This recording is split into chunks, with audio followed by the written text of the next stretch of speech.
Da graduação. Essa semana foi um dia, inclusive, muito simbólico, né, porque fez 24 anos, antes de ontem, dia 21, fez 24 anos que eu entrei na Rural, né, como aluno, né, dia 21 de agosto de 2000. E também foi os 21 anos, ou os 18 anos, né, da UASH, coincidentemente, né, e isso para mim é muito simbólico. Eu tenho para a Rural como um casamento, na verdade, né.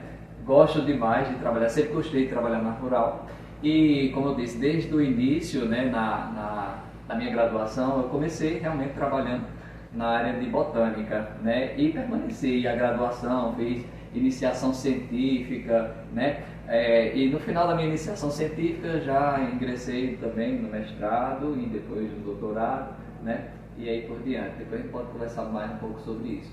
Então, eu trabalho basicamente sobre o funcionamento de plantas, né? Como as plantas respondem às condições do ambiente, né?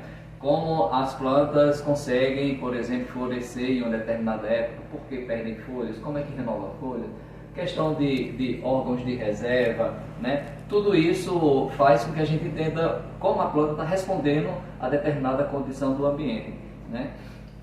Então, a gente estuda basicamente a forma e a função, né? Toda estrutura que tem uma forma na planta vai estar associada a uma função dela, né?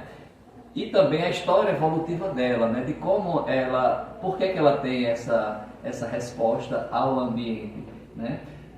Por que ela, por exemplo, pode florescer na estação seca, em plena estação seca, que é o período mais seco, não tem água, né? E você vê, por exemplo, um buzeiro florescendo, todas as plantas de um buzeiro florescendo numa mesma época, né? Então, minha pesquisa é basicamente nesse sentido, né? De entender como as plantas respondem às condições do ambiente. E nessa linha, né, eu também trabalho na graduação, né, com as disciplinas de morfologia de fanerógamas, né, que basicamente é a morfologia da planta. Como é que se estrutura, quais são as adaptações, quais são os mecanismos que as plantas apresentam, né, em termos de raiz, caule, folha, flor, fruto, semente, né? A gente sabe o que é um caule, sabe o que é uma flor, mas existem as particularidades.